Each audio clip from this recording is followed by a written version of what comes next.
कुणाचं तरी येणं हे निवड येणं नसतं, तर ते तुमच्या आमच्या हृदयावर कोरलेलं सुंदर असं लेणं असतं. आदरणीय साहेबांचं या ठिकाणी येतोची मानवता जिसके आगे नतमस्तक होती है, जिसे देवत्व मानवता ने समर्पित किया हो, ऐसे छत्रपति शिवाजी महाराज के चरणों में दंडवत करके मैं इस जयंती के कार्यक्रम में प्रथम पुष्प अर्पित करने आया हूँ. बहुत बोला गया, मेरे बारे में भी बोला गया, बहुत असहज हो जाता है आदमी जब अपने बारे में सुनता है. मैं सामान्य आप ही में से एक इंसान हूँ, आप ही के जिले का हूँ. जब पत्रकार मेरा सत्कार कर रहे थे तो मैंने उनको कहा था कि अरे मैं आप ही के बिरादरी का हूँ, सम्मान की क्या जरूरत है. लेकिन जब ये विषय मेरे पास आया, और ये बोला गया कि छत्रपति शिवाजी महाराज के समय की राजनीति और वर्तमान में जो चल रहा है, जब ये सब्जेक्ट मेरे पास आया तो मैंने आंखें बंद कर दी. मुझे समझ में नहीं आ रहा था कि ये तुलना करूं न. क्या आज जो चल रहा है उसे मैं राजनीति कहूं तो छत्रपति शिवाजी महाराज के समय जो चल रहा था वो राजनीति नहीं हो सकती, और जो छत्रपति जी के समय चल रही थी यदि वो राजनीति है तो आज की राजनीति को मैं व्यभिचार और दुराचार कहूं तो अतिशयोक्ति नहीं है. निश्चयाचा महामेरू, बहुत जनाचे आधार, अखंड स्थितीचा निर्धार, श्रीमंत लोग. ये स्वामी रामदास जी ने कहा था छत्रपति शिवाजी महाराज के बारे में. आगे हु वर्ती शुद्रास, इस किताब में बाबा साहेब आंबेडकर छत्रपति शिवाजी महाराज के बारे में जो लिखते हैं, वे एक महान योद्धा थे जिन्होंने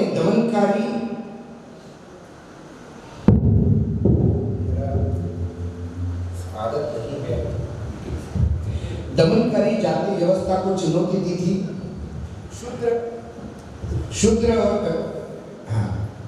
और कल्याण को अछूतों के कल्याण को बढ़ावा दिया था और निचली जातियों को सशक्त बनाकर एक समावेशी राज्य की स्थापना की थी.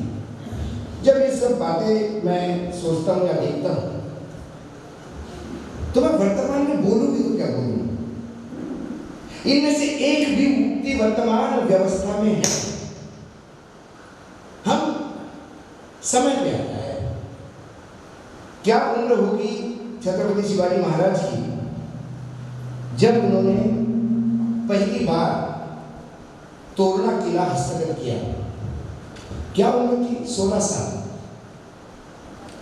16 साल में जो लोग उनके साथ तोरना पे चढ़ाई करके चंद बच्चे ही थे, उसमें कितने मराठी थे, कितने ब्राह्मण थे, कितने सवर्ण थे, कितने ओबीसी थे, कितने पिछड़े थे, ये आज हम देखते हैं.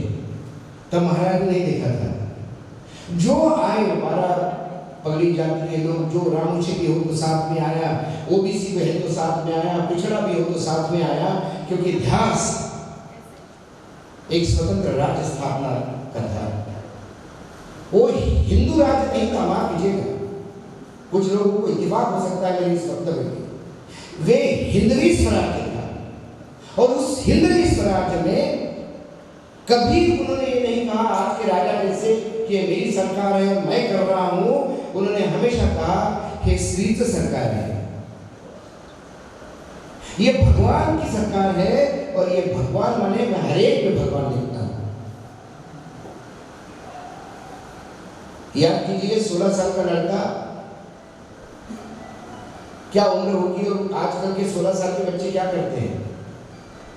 16 साल का बच्चा अपने माता के साथ और अपने जो उस समय पूरा उनका जागीर देख रहे थे, दादूजी कोंडदेव के साथ बैठे हुए थे. राजा के पाटिल का केस सामने आया. राजा के पाटिल ने एक गरीब स्त्री की इज्जत की. दादूजी कोलदेव ने पूछा कि क्या करना चाहिए। राजे, बाल राजे, आप होते तो क्या करते? बोले इसके हाथ और पैर कलम कर दो आणि याला वेशीवर टांगा ताकि पूर्ण जागीरमध्ये असा एक संदेश गेला पाहिजे कि ये जहागीर शिवाजी की है, यहां पे स्त्रियों के अपमान की कोई जगह नहीं। जब मैं वो बात सुनता हूं तो हम तो डिग्रेस में बैठे हैं। एक लड़की आत्महत्या करती है और जिसके वजह से आत्महत्या करती है वो यदि आज मंत्री बना है तो मुझे बताइए किस मुंह से हम छत्रपति शिवाजी महाराज के राजनीति की तुलना वर्तमान के राजनीति की तुलना में करें? कल्याण के सूबेदार की लड़ाई होती है, एक सैनिक कल्याण के सूबेदार की बहू को उठा के लाता है दरबार में कि इतनी खूबसूरत महिला लूट में मिली है, महाराज के सामने पेश किए जाए। जब महाराज के सामने कल्याण की बहू को पेश किया जाता है तो पहले महाराज अचरज में पड़ जाते हैं कि ये मेरे सैनिकों ने किया कैसे। लेकिन सबसे पहले उस महिला की इज्जत करने के लिए उन्हें यह बोलना पड़ता है कि बहन, यदि काश मेरी मां इतनी खूबसूरत होती तो मैं भी आपके जैसा खूबसूरत होता। मैं आपको बहन मानता हूं आणि आदेश देता की मां साहेबांकडे घेऊन जा, 2 गावं नावाला लिहून देता कि तुम कल्याण की सूबेदार की बहू हो सकता है कि कभी हम आपस में ना मिले और ना करें हम मिले ऐसी स्थिति में, तो ये भाई की तरफ से भाई की तरफ से भाई दूज होती है। यहाँ लाडली बहना को तो पैसे दिए जाते हैं, लेकिन लाडली बहना की इज्जत लूटने वाले यदि मंत्रिमंडल में बैठे रहे तो आप किसकी तुलना करेंगे? बिल्किस बानो एक असहाय गर्भवती 3 साल की बच्ची को लेकर गुजरात में भागती है दंगाइयों से बचने के लिए, खेत में घेरा जाता है, उसके परिवार के 6 लोगों को तलवार से काट दिया जाता है, उसके 3 साल की बच्ची को पैर से पकड़कर जमीन पर पटक कर उसकी जान ली जाती है और उस गर्भवती पर सामूहिक बलात्कार किया जाता है। सुप्रीम कोर्ट से जिनको सजा हुई वो जब छूट के आते हैं अच्छे चाल चलन के लिए, गुजरात सरकार कहती अच्छा चाल चलन किया, और जब छूट के आते हैं तो उनका स्वागत होता है। मैं किस राजनीति की तुलना करूं? मैं तुलना करके छत्रपति शिवाजी महाराज का अपमान नहीं करना चाहता। किस बात पे बोलूं?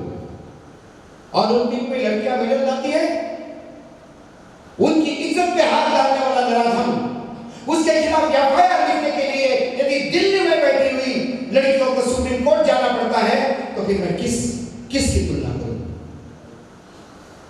कहां तुलना करूं? क्या हमें अधिकार है छत्रपति शिवाजी महाराज का नाम लेने का?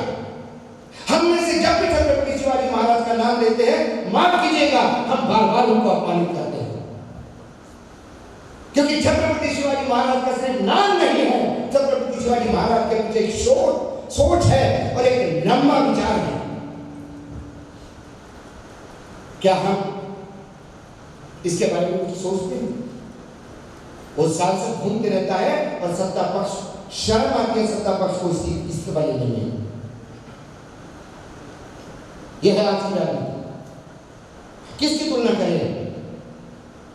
स्त्रियों की तुलना करें, लड़कियों की तुलना करें तो किसकी तुलना करें? आज के युवाओं की तुलना करें तो किसकी तुलना करें? आज का युवा रील बनाने में व्यस्त है। छत्रपति गले में भगवा डालने से छत्रपति के विचार साथ में नहीं आते, माफ कीजिएगा, उस भगवे को बदनाम मत करो। यदि गले में भगवा डाल के छत्रपति के विचारों के खिलाफ यदि आप काम करते हो तो आप सबसे बड़े पापी हो। क्या कभी छत्रपति शिवाजी महाराज ने मस्जिदें लूटी है? मैं इसलिए नहीं बोल रहा हूं कि मैं दिग्गज में हूं, मैं सबके कार्यालय के सामने भी ये बोल सकता हूं, और जहां सबसे ज्यादा बनारस में भी जाकर मैं ये बोल के आया था कि छत्रपति शिवाजी महाराज ने कौन सी मस्जिद खोली है। छत्रपति शिवाजी महाराज के सैकड़ों लेटर से लिखे हुए अपने सरदारों कि किसी भी देवस्थान को तकलीफ नहीं होनी चाहिए, स्त्रियों और बच्चों पे नहीं होना चाहिए, किसानों के खेत बर्बाद नहीं होने चाहिए। आज दलितों के खेतों को आग लगाई दी जाती है, आज हर मस्जिद में मंदिर तोड़ा जाता है। क्या कर रहे हैं, कहां जा रहे हैं? इस देश की सरकार ने इस देश को एक अफीम और भंग पिलाने का काम शुरू किया है, और सिर्फ इसलिए कि आप लगातार नशे में बने रहिए, क्योंकि आप होश में आओगे तो सवाल पूछोगे, और जब सवाल पूछोगे तो सरकार का नग्न सत्य सामने आएगा। किसानों की तुलना करूं, छत्रपति शिवाजी महाराज जब अकाल होता था तो देशमुखों को पत्र लिखते थे कि अकाल है, मेरे किसानों को परेशान ना करें, कोई लगानी से ना, बीज के लिए पैसे मुहैया करवा लो, और बैल जोडी घेण्यासाठी त्यांना काही कर्ज द्या बिनव्याजी, कारण तो जर जिवंत असला तर आपलं राज्य जिवंत राहील। आज क्या होता है, आज किसानों की कब्र खोदी जाती है, और जब सरकार को पूछते किसानों की कब्र खोदी जाती है तो बोलते हैं कि आप भ्रम फैला रहे हैं, आप झूठ बोल रहे हैं। झूठ कौन बोल रहा है? क्या इस देश का किसान जितना मेहनत करता है उतना मिलता है उसको? नहीं मिलता। अरे इस देश का किसान, लोग कहते हैं कि टाटा बिरला ने बहुत काम किया, मैं कहता हूं कि इस देश का सबसे बड़ा कोई रीढ़ की हड्डी वाला यदि इस देश की इकोनॉमी को, अर्थव्यवस्था को चलाता है तो मेरा किसान भाई है और कोई नहीं। नागपुर की एक्सप्रेस मिल टाटा ने बंद कर दी क्योंकि घाटे में चल रही थी। जिस दिन मुनाफा और घाटा मेरा किसान देखने लगेगा उस दिन इस देश को एक दाना अनाज नहीं मिलेगा। सालों साल घाटे में रह के वो अनाज उगाता है क्योंकि वो उसके लिए धंधा नहीं, उसके लिए वो राष्ट्रभक्ति है, उसके लिए वो कर्तव्य है कि मेरे देश के लोगों को मैं खाना दो टाइम की रोटी मुहैया करवाऊं। आज अमेरिकन ट्रेड डील हुआ, झूठ बोलते हैं प्रधानमंत्री नरेंद्र मोदी, झूठ बोलते हैं कृषि मंत्री, झूठ बोलते हैं अमित शाह। मैं हर प्लेटफॉर्म पे बोलता हूं, डील की कॉपी लेके मेरे सामने बैठिए और बताइए आपने किसान के साथ धोखा किया नहीं। सोयाबीन नहीं आने दिया हमने, सोयाबीन तेल आएगा तो मेरा किसान का सोयाबीन कौन खरीदेगा? वहां एमजी का सोयाबीन है, जीएम का, जेनेटिकली मॉडिफाइड, या 5 क्विंटल होता है तो वहां 25 क्विंटल होता है। वहां बड़ी बड़ी सब्सिडियां हैं, वहां 1000 एकड़ के फार्म है, वहां मैकेनाइज्ड फार्मिंग है, वहां सरकार किसानों के लिए लड़ती है। मेरे यहाँ सरकार किसानों के सीने में बैठ के नृत्य करती है। सोयाबीन तेल आएगा तो वैसा ही मेरा सोयाबीन वाला किसान बन गया। कपास को 0% पे पहले ही आपने ट्रेड डील के पहले कर दिया। बोले मका नहीं आएगा। जब बोले अमेरिका से हम ये नहीं खरीद रहे, वो नहीं खरीद रहे, तो मैंने सोचा आप अमेरिका से क्या नहीं खरीद रहे हो ये मत बताओ, अमेरिका क्या बेचना चाहता है पहले ये तो देखूं, कि जबरदस्ती में जाके बोलूं अमेरिका को हमने बोला लवंग और इलायची मत भेजना, अरे वो तो दुनिया से खरीदते हैं, क्या काम होती है। अमेरिका क्या बेचता है? सोयाबीन बेचता है, मक्का बेचता है, कॉटन बेचता है, ट्री नट बेचता है और पोल्ट्री बेचता है। अब अमेरिका जो बेचता है उसमें से कोई सा नहीं आएगा अपने देश में? पोल्ट्री आ रहा है, सोयाबीन आ रहा है, कॉटन आ रहा है, कपास आ रहा है, उसके बाद ट्री नट तो लिखा ही हुआ है, अखरोट और बादाम और सब हमारे यहाँ आएगा। अब मक्का नहीं आने देगा, तो अमेरिका में मक्के का करते क्या है? वो भारत नहीं है जहाँ मक्के की रोटी और सरसों का साग खाया जाता है। अमेरिका में मक्का जो है वो जानवरों को खिलाने के लिए और एथेनॉल के लिए उपयोग में लाता है। तो हमारे यहाँ उनका पोल्ट्री फीड हम ला रहे हैं, इसका मतलब मक्का उससे आ रहा है। हम एथेनॉल ला रहे हैं, इसका मतलब मक्का उससे आ रहा है। और एथेनॉल निकलने के बाद जो बचता है, जिसको डीडीजीएस कहते हैं, वो भी भारत ले रहा है, तो मक्का अलग अलग फॉर्म से ले रहा है। किसी ने कहा कि तुम संतरे खाते हो क्या? बोले डॉक्टर ने बोला संतरा मत खाओ, तो मैं संतरे का जूस पीने लगा। क्या किसको बेवकूफ बना? और इतना कुछ होने के बाद भी हम चुप है, क्योंकि एक धन का नशा हमने सब कर हम लगे छत्रपति का अपमान इसने किया, राजीनामा मांगो, काम धंधा छोड़ के लग रहे उसके पीछे, आंदोलन कर रहे हैं। आप किसके हाथ में खेल रहे हो? क्या मेरे छत्रपति शिवाजी महाराज इतने सस्ते हैं कि कोई भी उनका अपमान करेगा? छत्रपति शिवाजी महाराज का अपमान करने के लिए उस तुलनात्मक आदमी चाहिए, किसकी औकात है? कोई आज जनेगा वो आदमी जो छत्रपति के तुलना में कहेगा कि हाँ मेरी औकात है, मैं छत्रपति को गलत कह सकता हूँ। अरे रास्ते पे गाड़ी चलती है, 25 कुत्ते पीछे लग जाते हैं, तो क्या गाड़ी की बेइज्जती होती है? छत्रपति शिवाजी महाराज की बेइज्जती कैसी होती है? जिसने छत्रपति शिवाजी महाराज के खिलाफ बहुत ही बेहुदा वक्तव्य किया, उसको ये सरकार पद्म भूषण देती है, तो छत्रपति शिवाजी महाराज का अपमान। मैं आज पूछता हूँ, जब कोशियारी को पद्म भूषण मिला, कहाँ गए था ये आपका छत्रपति का प्रेम? क्यों नहीं प्रधानमंत्री का इस्तीफा मांगा? एक नालायक खासदार महाराष्ट्र का वो कहता है कि मोदी जी पुनर्जन्म है छत्रपति शिवाजी महाराज का। जूते से मारना चाहिए उस आदमी को। मोदी और छत्रपति शिवाजी महाराज, अरे भाई क्या करूं? हम तो मोदी जी और औरंगजेब की भी तुलना नहीं करते, क्योंकि उसमें भी औरंगजेब का अपमान मानते हैं। क्योंकि औरंगजेब अपने कौम के लिए लड़ा होगा, औरंगजेब साम्राज्यवाद के लिए लड़ा होगा, लेकिन औरंगजेब झूठ नहीं बोलता। छत्रपति शिवाजी महाराज की जब मृत्यु हुई और जब खबर दी उन्होंने, तो उन्होंने कहा कि मैं नमाज पढ़ना चाहता हूं, और बोले एक खुदा, एक शेर आ रहा है ऊपर, तूने दुश्मन भी किया तो सिवा दे दिया। ये बोलने वाले लोग हैं।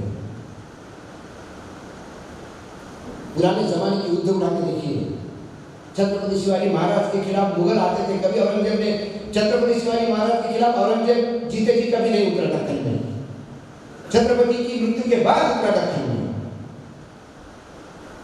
तब मुगलों के लिए कौन लड़ते थे? जैसे सारे राजपूत आते थे छत्रपति शिवाजी महाराज को लड़ने के लिए, और छत्रपति को बचाते कौन थे? कौन लोग थे छत्रपति के साथ? लिस्ट देखिए उठा गया, तब आपको समझ में आएगा हिंदू मुस्लिम किसको कहते हैं। छत्रपति का एक एक सेनानी देखिए, और छत्रपति के खिलाफ जो लड़े वो भी देखिए। एक एक नाम है, यदि मैं लूं, दरिया सारंग थे, दौलत खान नेवी के चीफ थे, सिद्धि खना,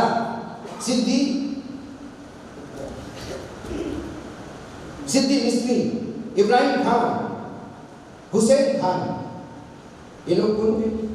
एक क्यों लड़े छत्रपति के लिए? छत्रपति के पिताजी शाही राजे, कभी निजाम के साथ, कभी इसके साथ, कभी उसके साथ। उस समय वैसा था, समय के अनुरूप किसी इतिहास को उस समय की उस पर जांचो, आज मत जांचो। प्रधानमंत्री कहते कि मैं मुसलमानों के बीच में रहता था, ईद होती थी तो मेरे घर में सारा खाना आता था, ईद के दिन हम खाना नहीं घर पे खाते थे, आप तालियां बजाते हो। और कोई मुसलमान शिव जी के मंदिर जाता है तो आप बोलते हो किसको मारो काटो। अरे भगवान शिव कब से अपवित्र हो गए? वो तो सबसे बड़ा भोलेनाथ है। उनकी कहानियां सुनो तो कई बार हमको भी हंसी आती है कि क्या हो गया। एक चोर शिव जी के मंदिर की घंटा तोड़ने गया, चुरा लिया, और घंटे को पकड़ नहीं पा रहा था, तो शिव जी के पेड़ के ऊपर चढ़ के घंटा तोड़ने लगा। शिव जी प्रसन्न हो गए, बोले मैंने पहला भक्त दिया जिसने अपने आप को अर्पित किया, बता तुझे क्या चाहिए। भोलेनाथ है वो। एक दिल बैठा हुआ था शिकार के लिए, रात भर जंगल में पेड़ पे बैठा था बाण लेके, समय नहीं कटता था तो एक पत्ता नीचे काट के फेंकता था, वो बेल के पेड़ पे बैठा था, नीचे शिव जी की पीठ थी। शिव जी खड़े हो गए, बोले अरे तूने इतना बड़ा अभिषेक किया मुझ पे बेलपत्र का, बता देखिए क्या है। उन शिव जी का अपमान करेगा कोई यदि चला गया, उस विधायक का या आमदार का फंड चल जाता है मंदिर को, आमदार नहीं चल जाता। बड़ा अजीब है। जब मंदिर बनते तो कोई नहीं पूछता कि ये मंदिर बनाने वाला कितने ब्राह्मणों ने मंदिर बनाए हैं। मंदिर बनाने का मतलब ये नहीं कि पैसा देके मंदिर बनाओ। अरे मंदिर की नींव किसने खोदी? मंदिर की ईंटें किसने रची? मंदिर को किसने पूरा गढ़ा है? कभी जाति पूछी किसी? मंदिर बनाने के लिए शूद्र भी चल जाते हैं, सिर्फ मंदिर में नहीं चलते। ये कौन सा? छत्रपति शिवाजी महाराज के समय तो ऐसा कभी नहीं था। छत्रपति शिवाजी महाराज के समय तो हमेशा छत्रपति शिवाजी महाराज ने सभी धर्म के, इसीलिए उनको नाई भी चल जाते थे, ओबीसी भी चल जाते थे, आदिवासी भी चल जाते थे। आज क्यों नहीं चलते? आज हमारे यहाँ क्यों इतना डिफरेंस है? मैं किस हिसाब से तुलना करूं छत्रपति शिवाजी महाराज के समय और आज के समय? जब जब ये तुलना करने आता हूं तो मुझे लगता है कि मैं खुद को बोलना समझने लगता हूं। आप हिंदू मुसलमान देखिए, महिला देखिए, पर्यावरण, आजकल पर्यावरण बहुत चल रहा है। आज अडानी सेठ के लिए पेड़ काटने जा रहे हैं। पूरा हंसदेव का जंगल कट गया क्योंकि अडानी सेठ को माइन चाहिए। टाइगर कॉरिडोर की एक पूरी एरिया कट गई। 28 गांव के लोगों ने प्रस्ताव पारित किया सरपंच ग्राम पंचायत में, ये हमको माइन नहीं चाहिए, हमको जंगल चाहिए। क्योंकि मध्य प्रदेश से जो टाइगर चलते हुए कारोबार में जाएगा वो पूरा उसका टाइगर का जो रोड पाथ है, उसका रास्ता है, उसको आप डिस्टर्ब कर रहे हैं। फडणवीस सरकार ने कहा नथिंग हुई, पेड़ तो कटेंगे, अडानी से दामाद है, देना पड़ेगा। अरवली पर्वत कट रहे हैं। जब युवा इकट्ठा हो गए 4 लाख 5 लाख, क्योंकि टेलीविजन पे दिखाएंगे नहीं, अखबार पे दिखाएंगे नहीं। अभी हमारे मित्र पत्रकार मित्र ने कहा ना कि जब मुकाबले में तो वो तो अखबार निकालो, आजकल ऐसा कुछ नहीं होता। मुकाबले में तो वो तो जाके सामने डांस करना शुरू करता है। आज अपने आप को पत्रकार कहना भी शर्मसार है, क्योंकि ये चौथा स्तंभ है नहीं संविधान का। हम स्वयंभू कहते हैं अपने आप को, और हम सत्ता के दरबार में सबसे पहले घुंघरू पहन के नाचते हैं। मैं पत्रकार मित्रों को नहीं बोल रहा हूँ, क्योंकि हो सकता है आपका मालिक के वजह से आपको नाचना पड़ता होगा, लेकिन वस्तुस्थिति तो यही। 4-4 लाख का युवा इकट्ठा हो गया, किसी टेलीविजन चैनल ने नहीं दिखाया। सोशल मीडिया में देखा, तुरंत मोदी सरकार सुप्रीम कोर्ट के पीछे छुप गई, और जिस सुप्रीम कोर्ट ने डिसीजन दिया था अरावली काटने का, उन्होंने उस पर स्टे दे दिया। डर है। छत्रपति शिवाजी महाराज के पत्र है अपने नेवी चीफ को, आरमार दलाच्या सेनापतीला पत्र लिहिलं त्यांनी की जहाज बांधणीसाठी लाकडं पाहिजे, पण लाकडं तेच घ्या जे सुकलेले आहेत। ते लाकडं घेताना सुद्धा त्याच्या मालकाचा शोध घ्या, त्याला योग्य तो मुआवजा द्या आणि मग घ्या। त्यात ते म्हणतात की फळझाडांना हात लावू नका, कारण फळझाडं हे कोणीतरी पूर्वजांनी लावलेली आहे, त्याची फळं आपण खातो। बांध बांधणारे छत्रपती शिवाजी महाराज, पर्यावरणाच्या प्रत्येक ठिकाणी छत्रपती शिवाजी महाराजची छाप तुम्हाला दिसून येते। आणि आज फक्त आपण भाषणामध्ये सांगतो sustainable energy and environment protection, green laws, हे मोठे मोठे शब्द आपण ऐकतो, आणि वास्तविकतामध्ये जंगल साफ होत आहेत, कारण आपल्या उद्योगपतींना जंगल नको आहे। मग काय होणार? जब जब प्रकृति के साथ खिलवाड़ करेगा, प्रकृति खींच के ऊपर मारती है। फिर उत्तराखंड में वो जमीन गिर गई, बादल फट गए, फ्लैट आ गया, हजारों लोग मर गए। पाप कोई और करता है, धरता कोई और है। और किस हिसाब से छत्रपति शिवाजी महाराज की तुलना मैं इतनी नराधमों के साथ करूं? कोई शब्द नहीं। परराष्ट्र की छत्रपति शिवाजी महाराज का जो बाकी राज्यों के साथ जो संबंध था वो कैसा था? मैत्री भी रखते थे, वॉच भी रखते थे, समय आने पे सजा भी देते थे, लेकिन महाराष्ट्र का हित सर्वोपरि रखा उन्होंने। अपने राज्यों के लिए जो कुछ भी किया, राज्य को कभी बेचा नहीं है। आज हम ढूंढते हैं प्रधानमंत्री विदेश में, मुझे तो लगता है वो 3-4 लोगों को लेकर बैठते होंगे रात को। अब कौन सा देश बच गया, वहां जाना है मुझे, थोड़ा बहुत भारत बच गया, उसको बेच दूं। ये आदमी ऐसा ही चाहता है। अमेरिका के साथ क्यों डील किया? क्यों $500 मिलियन हम अमेरिका से माल खरीदे? नहीं चाहिए तो भी क्यों खरीदे? बाप है जो तय करेगा कि हम किससे तेल खरीदें। हमको जहां से सस्ता होगा हम करेंगे, पूरी साहब कहते हैं हमको जहां सस्ता मिलेगा हम ऐसे खरीदेंगे। सस्ता तो रशिया दे रहे हैं, नजदीक भी है। अब दिग्रस वाले आदमी को सब्जी लेने के लिए पुसद जाना पड़े या नागपुर जाना पड़े, बोले नहीं नागपुर से सब्जी अच्छी मिलती है। वो नागपुर जा रहा है क्योंकि बाप ने बोला नागपुर जाना। आज हम पूरा डिफेंस क्या अमेरिका से खरीदेंगे?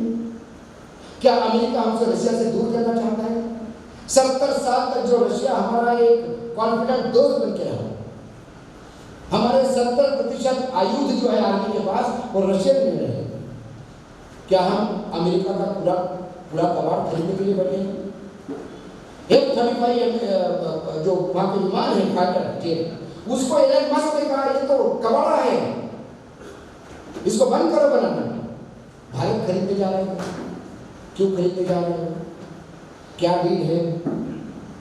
मंत्रियों को कोई पता नहीं।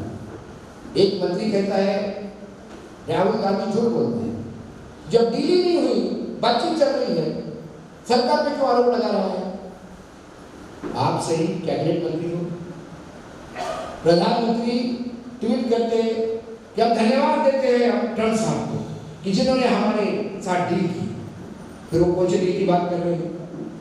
कृषि मंत्री बोलते डील तो हुई, झूठ बोलते हैं। कॉमर्स मिनिस्टर कहते हैं डील हुई। अरे पहले इकट्ठा बैठ के आपस में तय कर दो कि डील हुई कि नहीं। लेकिन इस सरकार का 2014 से एक ही प्लान है, एक ही लाइन पे सरकार चल रही है, भ्रम और डर। डर पैदा करो और लोगों को भ्रम में रखो। हम विश्व गुरु बन गए हैं। कहां बन गए हैं? मैं ढूंढ रहा हूं विश्व का वो कोना जहां हम गुरु है। पूरा विश्व हमको गुरु घंटाल समझता है और इस गुरु घंटाल को ही विश्व गुरु समझने लगे तो ये इनकी मूर्खता है, जनता की नहीं। मुझे दया आती है उन लोगों पे जो उनको सपोर्ट करते हैं। हमारे यहाँ मैं आस्तिक इंसान हूं, मैं भगवान पर विश्वास रखता हूं, हिंदू उसमें कोई, लेकिन मेरा हिंदुत्व इनका हिंदुत्व नहीं है और मेरा सनातन धर्म इनका सनातन धर्म नहीं है। मेरा राम शबरी के वेद दिखाता है, केवल के गुण दिखाता है। मेरा राम सिर्फ संघ के सुप्रीमो को बैठ के पूजा नहीं कर रहा है। तो मेरा राम है, तुम्हारा राम है। हर भगवान को मार्केटिंग एजेंसी बना रखी है। जब भगवान खत्म हो गए तो फिर ज्योतिबा फुले शुरू हो गए, वो हो गए, फिर आम्बेडकर शुरू हो गए। आम्बेडकर जी की भी वो भक्त हो गए, रोज संविधान की झपकी धज्जियां उड़ाते हैं और आम्बेडकर को अपना कहते हैं। कई चीजें हैं, कहाँ तुलना करें। मैं तो उस दिन से मैंने कई बीजेपी के नेताओं से भी बोला इस विषय पे भाषण देना है, कोई एक आध पॉइंट कॉमन बताओगे मुझे कि वर्तमान राजनीति कहीं ना कहीं छत्रपति शिवाजी महाराज के बारे में। तो जोर से हंसने लगा, बोले यार मुझसे क्यों झूठ बुलवा रहे हो? तो मैंने सच बोला करो। बहुत दयनीय स्थिति है। ये देश जब समझ गए हो 14 से 2014 से 11 साल राज करने के बाद कि पिछले चुनाव में जब वो 240 पे आए, जिसमें 60 सीटों का जुगाड़ सीट था, मतलब इंडिया की रिपोर्ट कहती है कि 60 सीटें जुगाड़ से की थी, तो आप टेक्निकली 180 सीट पे आए। आप बैसाखियों पे हो। जब आपको समझ में आ गया बैसाखी पे हो, तो फिर उन्होंने तय कर लिया कि अब बहुत हो गया, इन लोगों को और बेवकूफ नहीं बनाया जा सकता। फिर चुनाव आयोग। आजकल नतीजे डिजाइन होते हैं।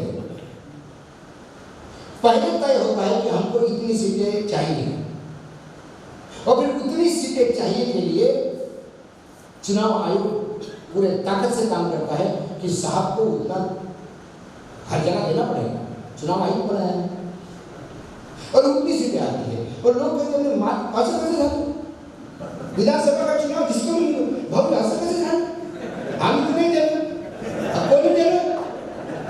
बताओ तुम्ही गेलं तर तिथे गेलंच नाही. कुठे जावं त्यानेच जातो मी. काय फायदा जाऊन. अब इसके लिए हर आदमी को सजग होना है. जहां जहां डबल इंजन की सरकार है वहां ये ऐसे ही रहेंगे और ऐसा ही चलता रहा तो आने वाले समय में 2029 में ये 400 के ऊपर आएंगे. ये आंकड़ा मैं कोई कुंडलीबाज नहीं हूं, भविष्य नहीं बता रहा हूं. ये आंकड़ा इन्होंने तय कर दिया है कि अगला लोकसभा 400 पार. जब 400 लेके आएंगे तब ये भाषण देंगे पार्लियामेंट में कि पिछले 5 चुनाव से भाजपा ही जीत गई भाई. हर चुनाव और चुनाव में करोड़ों रुपए खर्चा होते हैं. इसलिए ये जो 400 सीट लेके सरकार आई है अब ये 20 साल के लिए यही रहेगी. 20 साल के लिए इस देश में चुनाव नहीं होंगे. इस स्थिति में आप आइएगा और ये मैं अतिशयोक्ति नहीं कर रहा हूं. ये होने जा रहा है क्योंकि लज्जा नाम की कोई चीज होती है जो निर्लज्ज तक का उच्चांक प्राप्त कर चुका हो वो उसके परे है. इनकी चोरी पकड़ते तो भी हंसते, इनको लोग जलील करते तो भी हंसते. वो इसलिए नहीं, निर्लज्जा इसलिए तो हंसती है. दूसरा उनका कि तुम क्या कर लोगे, बोलो चिल्लाओ. तो ये सवाल हमको भी पूछा जाता है कि फिर आप बोलते क्यों,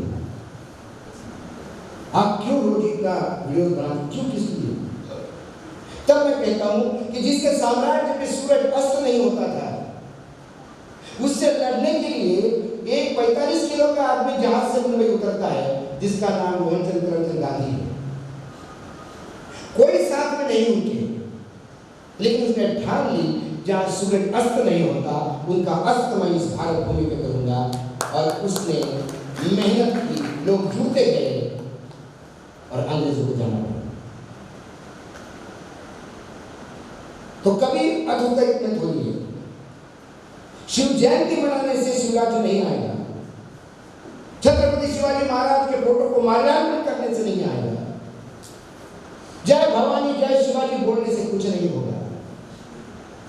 आपको यदि शिवाजी के, छत्रपति शिवाजी महाराज के प्रति यदि आपका आदर है, यदि आप उसको भगवान मानते हैं. मैं राम राज्य की कल्पना नहीं करता क्योंकि राम राज्य मैंने देखा नहीं, ना सुना है, ना ये तो सब मैंने पुराणों में पढ़ा है. लेकिन छत्रपति शिवाजी महाराज की गाथा तो परंपरा से चलती आ रही है. 500-400 साल पुराने का इतिहास है छत्रपति शिवाजी महाराज. वो तो हमने देखा है. वो न्याय प्रिय प्रणाली देखी है, वो पर्यावरण के लिए लड़ती हुई प्रणाली देखी है, वो सभी धर्मों जाति पातियों को साथ लेकर चलने वाली प्रणाली मैंने देखी है. तो वो सपना आज मैं क्यों नहीं देख सकता. वो सपना दिखाने के लिए जब जागरण करने की जरूरत है. और ये सरकार बहुत दूर की सोचती है. जब उन्होंने देखा कि नेपाल से लेकर बांग्लादेश तक नए बच्चों ने सरकार पाई थी और जब लद्दाख में उन्होंने ट्रेलर देख लिया तो उसके बाद यूजीसी नाम का एक छर्रा छोड़ दिया मार्केट. अब सारा यूथ जो है देश का सवर्ण और पिछड़े आमने सामने तलवारें लेके खड़े हैं. जिनको इकट्ठा होके इन शैतानी ताकतों से लड़ना था वो आपस में लड़ रहे हैं और सरकार बचेगी नहीं. वो कहते हैं यूजीसी चाहिए, वो कहते हैं यूजीसी आएगा तो खबरदार.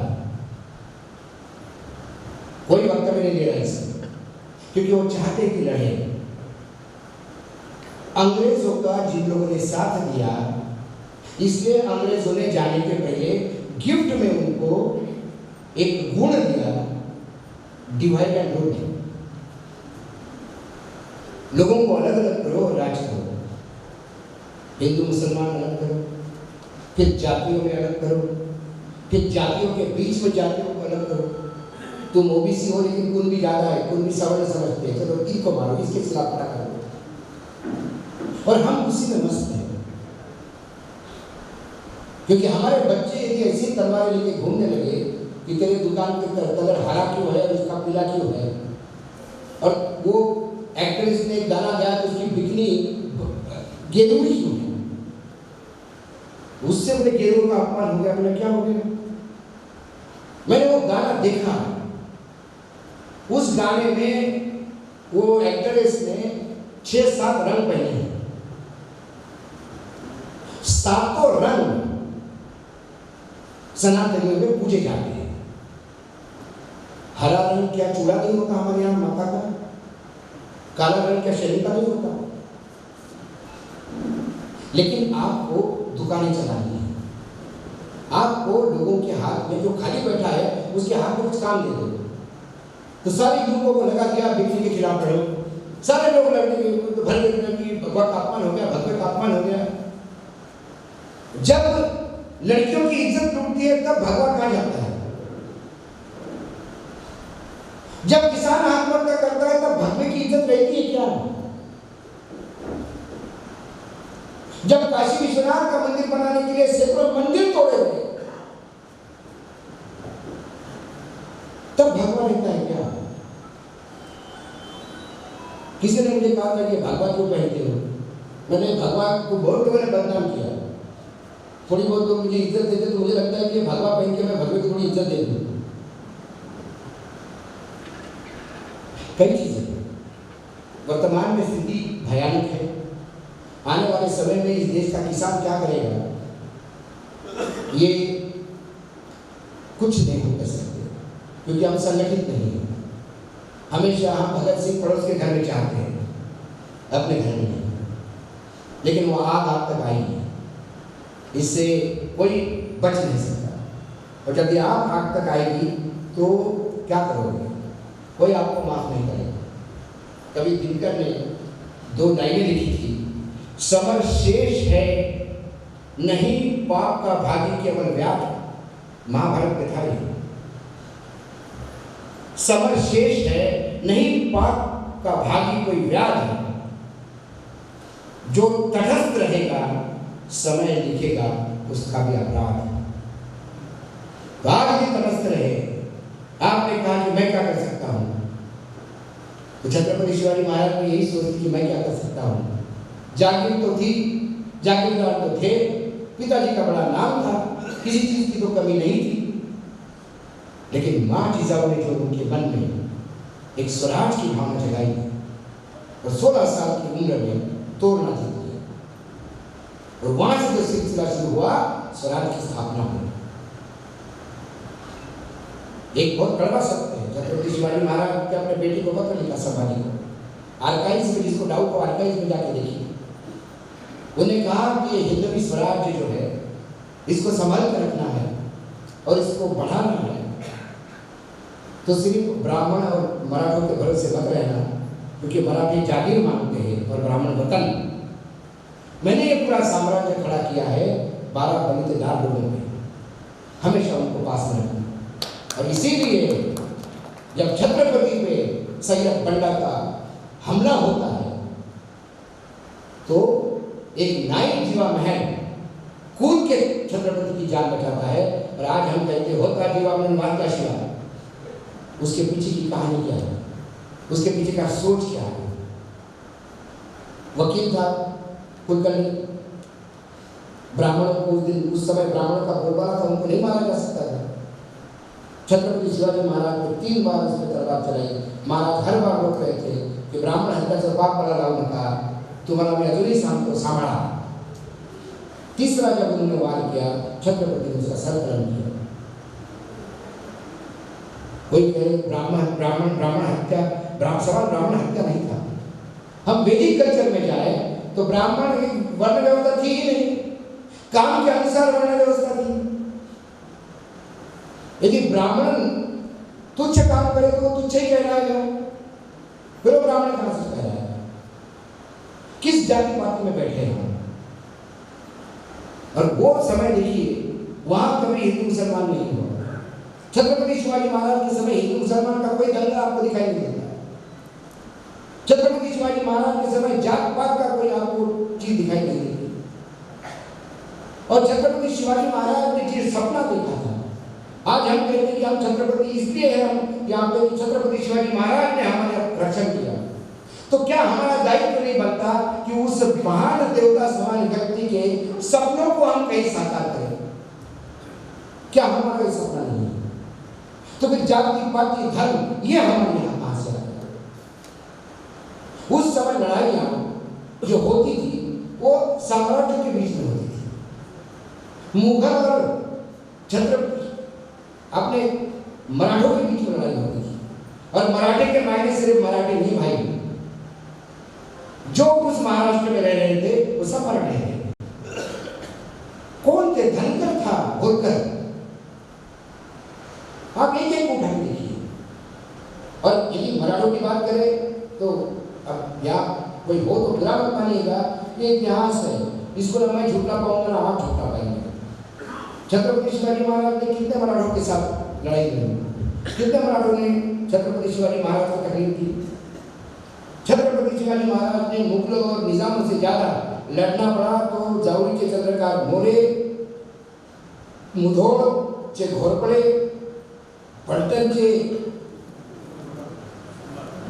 जिंबाळकर, शिर्के, मोहिते, सावंत, ये कौन थे?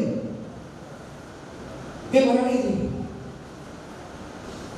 तो क्यों आज उस आदमी का, उस देवता समान व्यक्ति का नाम लेके हम आज क्यों उसको और लज्जित करते हैं?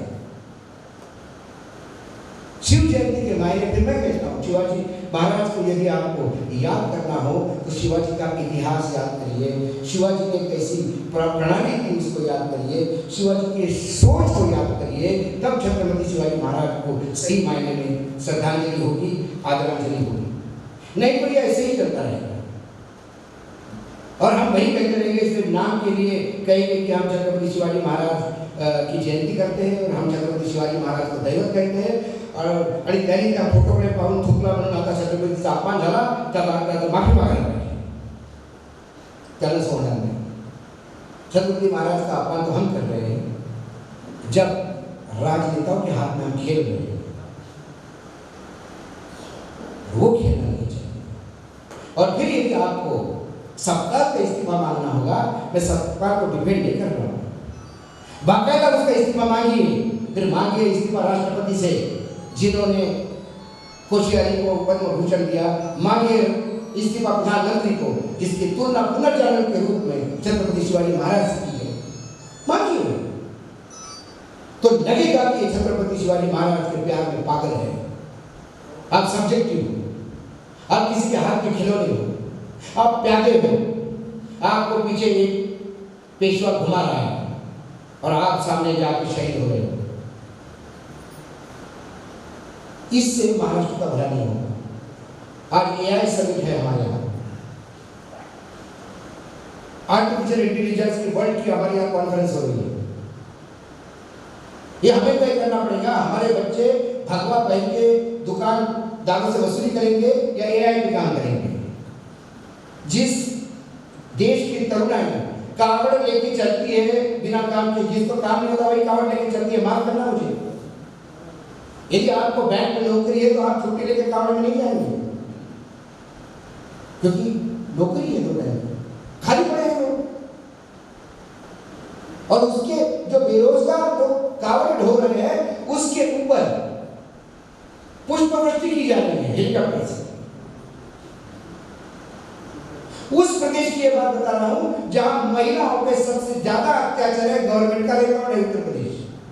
जहां दलितों का सबसे ज्यादा उत्पीड़न है वो है उत्तर प्रदेश। दलित घोड़ी पे अपनी बारात नहीं निकाल सकता, सवर्ण हत्या कर देते हैं। गुजरात में एक ने गॉगल पहना, उसको मारा।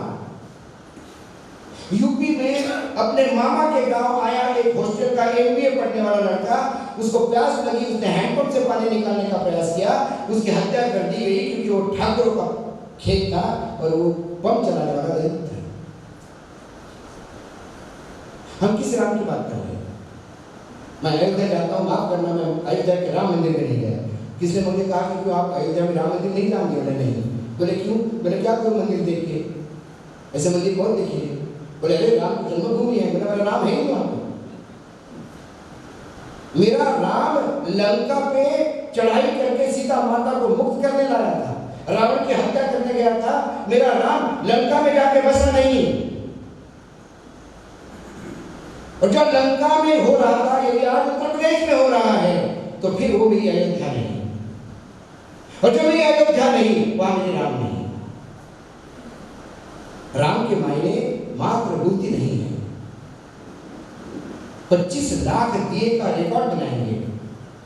अरे वो दिए में से बचा हुआ तेल इकट्ठा करने के लिए लड़के जाते हैं और वो तेल इकट्ठा करते हैं, बोलते इस तेल से हमारा कम से कम 1 सप्ताह का भोजन चल गया। लानत है ऐसे दियों के पीछे। किस मुंह से आप इकट्ठा करते हैं? किस मुंह से? कई चीजें हैं, बोलते रहे तो पूरे एक उसकी उपनिषद की एक ऋचा है और वो कई बार मैं उसको बोलता हूं और इसके मायने आप सुनोगे तो बहुत हंसोगे आप। शिवात्मानि पश्यन्ति प्रतिमा योन योगिनः अज्ञानम भावनार्थाय प्रतिमा परिकल्पिते। ये जो भगवान की पूजा और आराधना करता है और भगवान से सच्चा दिल से उसकी आस्था है तो वो जहां है, जिस स्थिति में है, उसी स्थिति में वो आराधना कर सकता है। लेकिन कुछ अज्ञान और मूर्ख लोग हैं जो भगवान से ध्यान नहीं लगा सकते, उनके लिए मूर्ति की परिकल्पना की गई है। तुकडोजी महाराज म्हणतात ना, मनी नाही भाव मनी देवा मनी पाप, दगडाचा देव त्याले वडराचा देव, सोन्या चांदीचा देव त्याले चोराचा देव, लाकडाचा देव त्याले आगीचा देव आणि मातीचा देव त्याले पाण्याचा देव. त्यानंतर राहतं काय? फक्त आपण एवढं म्हणायचं की संत तुकडोजी महाराज हे आमच्या महाराष्ट्रात होते. अरे पण ते काय बोलले ते ऐकून घेऊन पण डोक्यात शिरू दिली.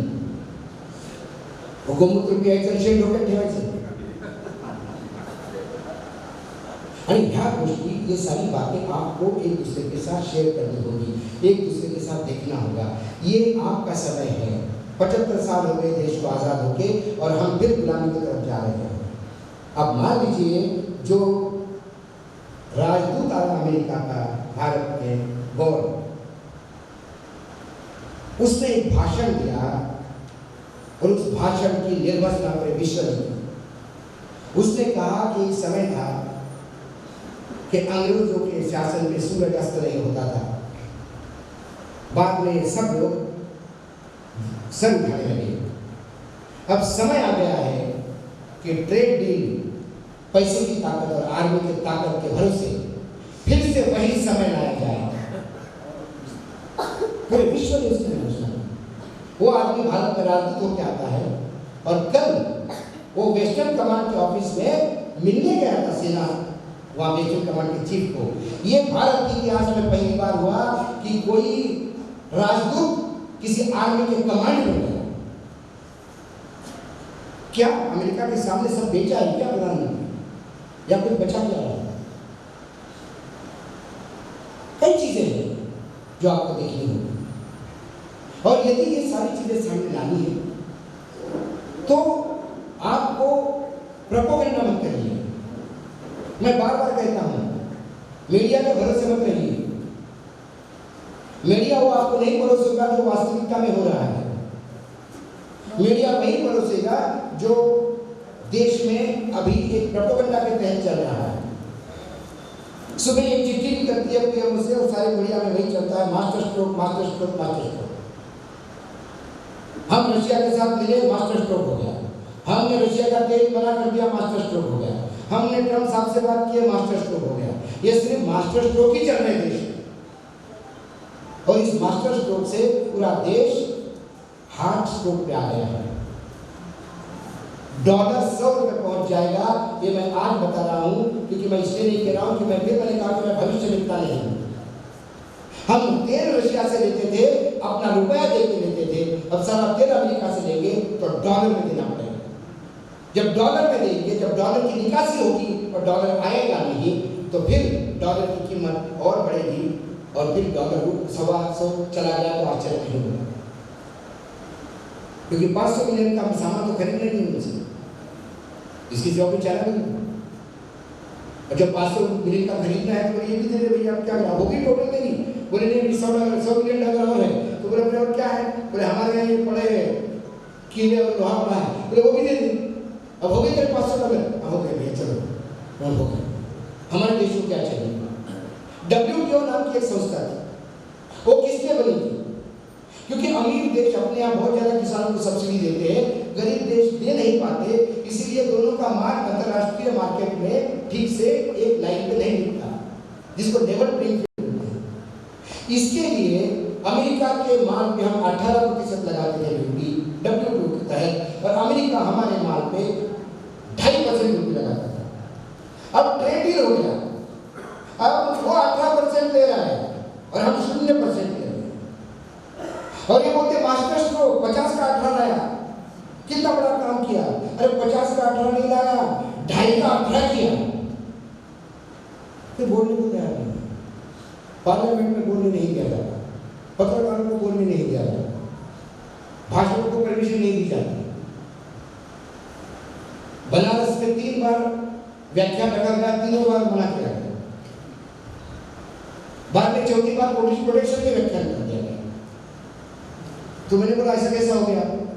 तो एक बीजेपी के नेता ने जो लखनऊ में बहुत वजूद रखता है, उसने कहा कि योगी जी ने आपके 2 भाषण देखे, बोले अरे तो मोदी जी के बारे में बोलता है, अच्छा आदमी है, दे दो इसको परमिशन, क्योंकि उनके झगड़े चल रहे हैं। हमारे यहाँ प्रधानमंत्री बोल के गए थे 6,000 रुपए दूंगा सोयाबीन को, हम क्यों नहीं पूछते हमारे आमदार खासदार को? हमारे आमदार खासदार भगवान नहीं है, माफ कीजिएगा,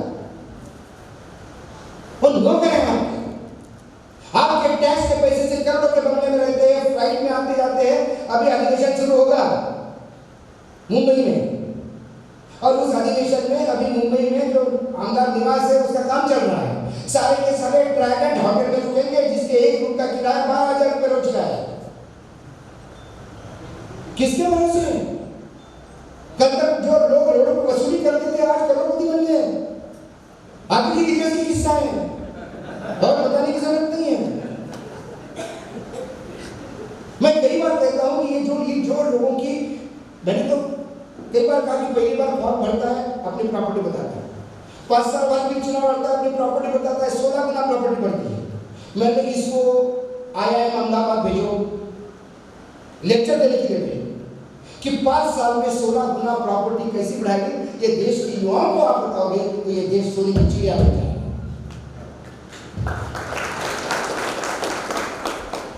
क्या करेंगे? गडकरी जी ने रोड बनाया, मुझे कह रहे मैं फुर्सत जा रहा हूं, तो बोला देखना रोड कैसा है। आर्मी तक आया, आर्मी से दिग्रस 3 घंटे, दिग्रस से फुर्सत गया। बोला क्या अशोक क्या रोड? मैंने मेरे को कितनी टाइम लग गया? बोले क्यों? बोला आर्मी को दिग्रस, अरे ये कचर बोल रहे हो 60% मांगते हैं लोग करना। अरे बाप रे, ठेकेदार कहते हैं। तो हम किसको पाल रहे हैं? हम वोट देखिए भस्मासुरों को भेज रहे हैं, तो आपके सर पे हाथ रखेगा, ये तैयार रखना। जवाबदेही नेताओं की है। रात में आंखें डाल के पूछो, जब जब ये जज्बा नहीं हो गया तब तक कुछ नहीं होता। हमारे मित्र ने शेर पढ़ा कि हम में भी जज्बा होता तो किसने मना किया जज्बा लाने के लिए? मेरे घर में कौन किलो चावल लेके आया था जज्बा ला? बोला मुझे बोलना था मेरी बात।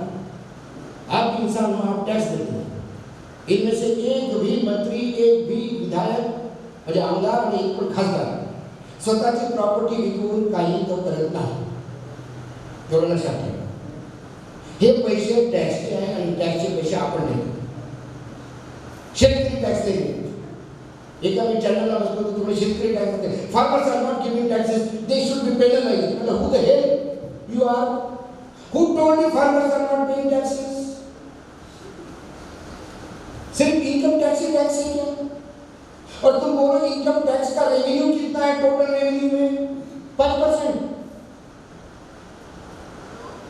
जीएसटी पे मेरा किसान कफन भी लेता है तो जीएसटी जीएसटी लगता है, बस में बैठता है जीएसटी लगता है, चाय पीता है, खाना खाता है जीएसटी लगता है, अपनी दाल फिर खरीदता है जीएसटी लगता है। जब वो हर जगह टैक्स देता है तो ये टैक्स क्या किसानों का नहीं आता तुमको? अरे इस देश में तो भिखारी भी टैक्स देता है, क्योंकि भिखारी भीख मांग के जब पैसे आते हैं और वो एक ब्रेड का पैकेट भी खरीदने जाता है तो उस ब्रेड के पैकेट पे भी जीएसटी लगता है कि इस देश का भिखारी भी जीएसटी देता है। जब इस देश का टैक्स देने वाला भिखारी हो तो ये भिखारी कौन है जो हमारे टैक्स के पैसे पे जीते हैं और फिर हम दे रहे हैं?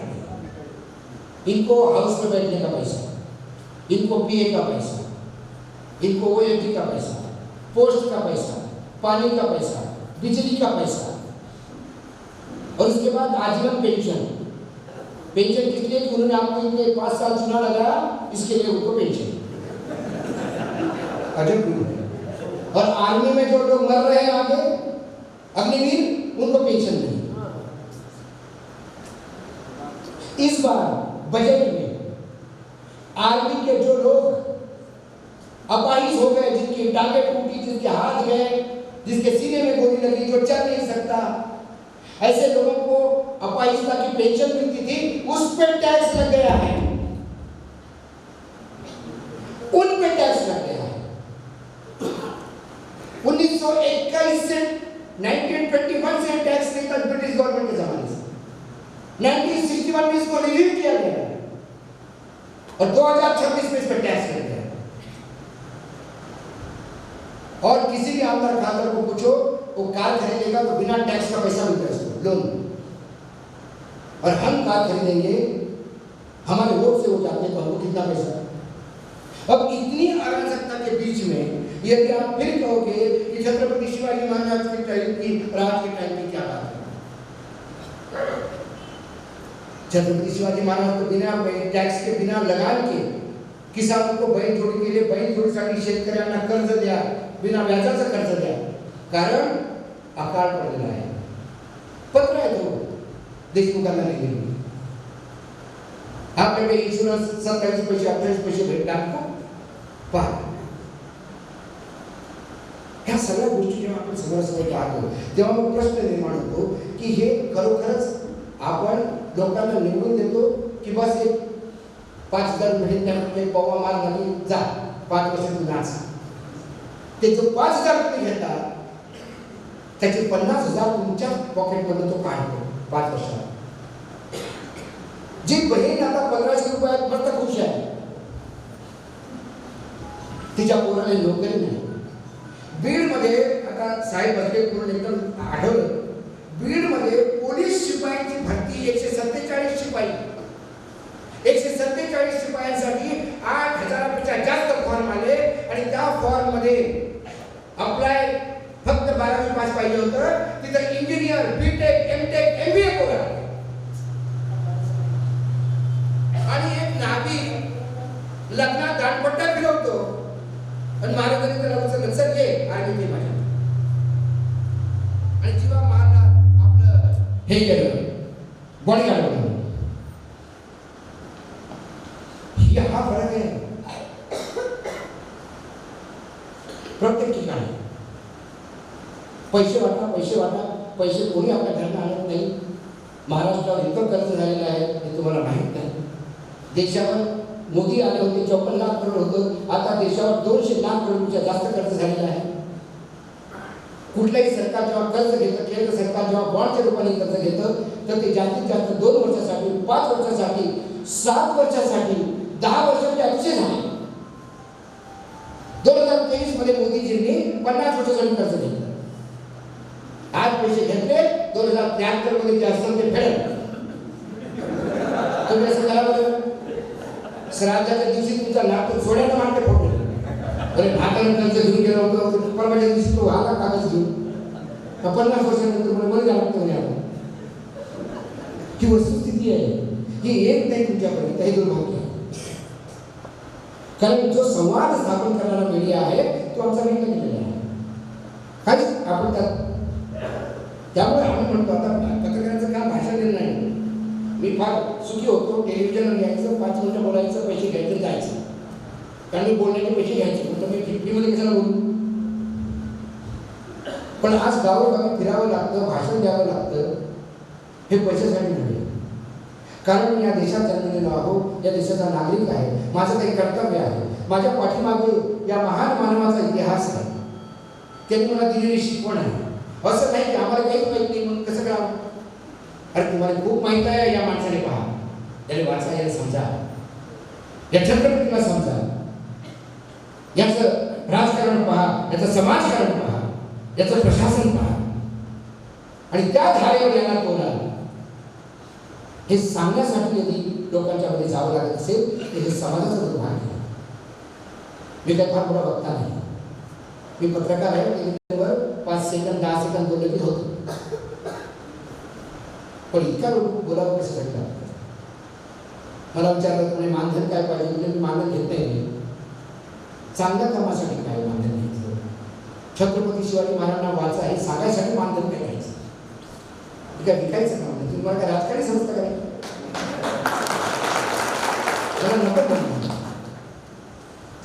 मला यवतमाळचे लोक म्हणाले, आमच्या गावापासून होतं, भाऊ तुम्हाला यावेळेला उभंच राहणार नव्हते. अरे म्हटलं शरद पवार यांनी फार पहिले मला सांगितलं, लोकसभेत लढा, राज्यसभेत तुम्ही हात जोडले, म्हणजे हे आपल्या जागा नाही होत. पहिल्या दिवशी तुला मारामारी, हा किस्सा मला नाना पाटेकरांनी सांगितलं आहे.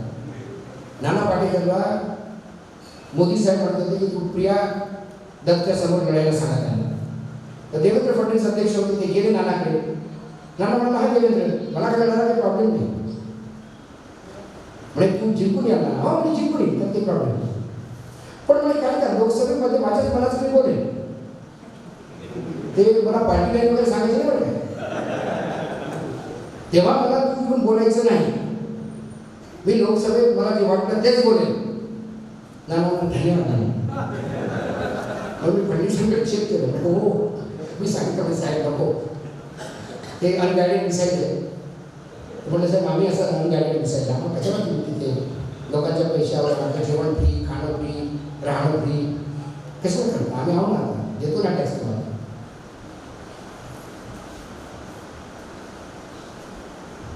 एक बहुत शेर शायरी भी तो रहा इंदौरी, क्योंकि मैं इंदौर में मेरा कर्म भूमि इंदौर रही है, मैं इंदौर से पत्रकारिता शुरू की है. तो राहत इंदौरी का एक शेर बहुत बढ़िया मुझे लगा, जिधर से गुजरो धुआं बिछा दो. वर्तमान स्थिति है ना, छत्रपति शिवाजी महाराज की स्थिति नहीं, जिधर से गुजरो धुआं बिछा दो, जहां भी पहुंचो धमाल कर दो. तुझे सियासत ने हक दिया है, हरी जमीन को लाल कर दो. अपील भी तुम, दलील भी तुम, गवाह भी और वकील भी तुम. जिसे चाहे हराम कह दो, जिसे चाहे हराम कर दो, कौन पूछने वाला है. सर्वोच्च न्यायालय में एक पार्टी गई कि बिहार में चलते चुनाव में 10,000 रुपये दिए गए, ये गलत है. हमारे सर्वोच्च न्यायालय के बहुत होनहार मुख्य न्यायाधीश कहते हैं, अरे चुनाव हार गए उसके बाद आते हो तुम यहाँ पे, छोड़ो ये बात के बाद जाओ.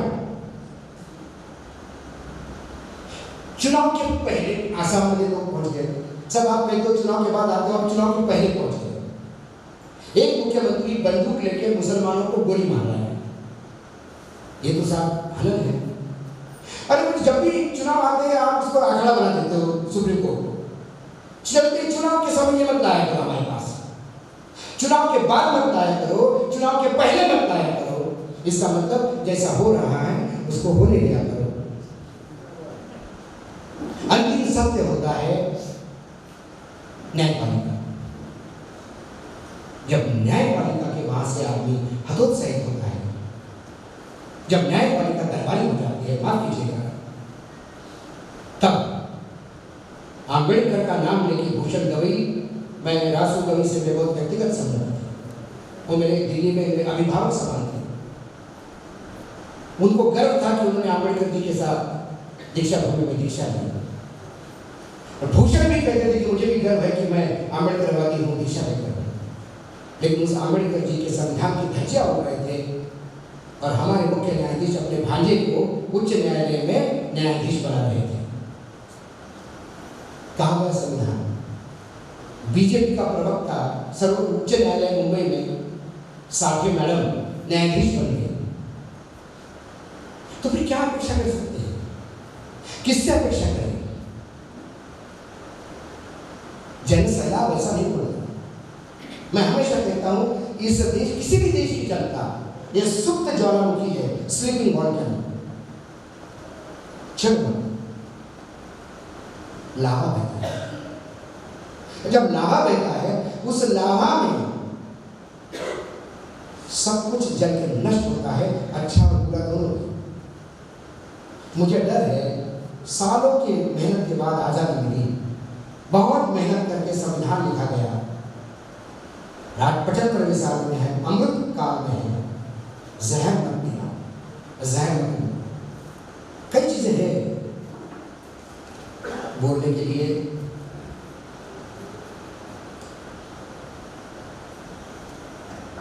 ये मैं तो अंध भक्तों के लिए कई बार मैं बोलता हूँ। एक गजल है शायद बहुत बढ़िया, तुझे मोहब्बत है मुझसे मैं जानता हूँ, मगर इश्क मुझे भी हो ये जरूरी तो नहीं। तुम अपने दहशत में उठा दो शहर सर पे, मैं भी दर्द से करा हूँ ये जरूरी तो नहीं। लाजमी है तुम्हारा कैस डराए मुझको, पर मैं डर ही जाऊं ये जरूरी तो नहीं। तुम मंदिर में शिवाला में माथा पटक लो, मगर तुम्हें मुक्ति मिल जाए ये जरूरी तो नहीं। तुम लाख संविधान को निपटाने की कोशिश करो, मगर ये संविधान निपट जाए ये जरूरी तो नहीं। इसीलिए इस संविधान की रक्षा के लिए, इस देश के लोकतंत्र के लिए ये छत्रपति शिवाजी महाराज की जयंती नहीं, ये जन जागरण की मुहिम है। एक बार फिर से छत्रपति शिवाजी महाराज को याद करना होगा, और मात्र मैं कहता हूँ जुलूस निकालकर नारे लगाकर काम नहीं होगा। उन नारों के पीछे एक ऐसा व्यक्तित्व को घड़ो अपने आप को कि उस नारे को आत्मसात करें और उस नारे के चलते आप आगे बढ़ो। यही मेरी आपसे निवेदन है। आपने मुझे सुना, जिन जिन को मेरे कथन का बुरा लगा होगा मुझे गालियाँ दे सकता है, आयोजकों का इसमें कोई दोष नहीं, आयोजकों ने कोई ऐसा मुझे बोला नहीं था। ये बोलो विषय है, मैं जैसा बोलता हूँ वैसा ही बोलते आ रहा हूँ। फिर मैं कहता हूँ कि नारों से कुछ काम नहीं होगा, लेकिन यदि मेरे भाषण से कुछ आप में परिवर्तन हो गया होगा तो एक जोरदार एक बार हम छत्रपति शिवाजी महाराज का नारा लगाएंगे, छत्रपति शिवाजी महाराज की।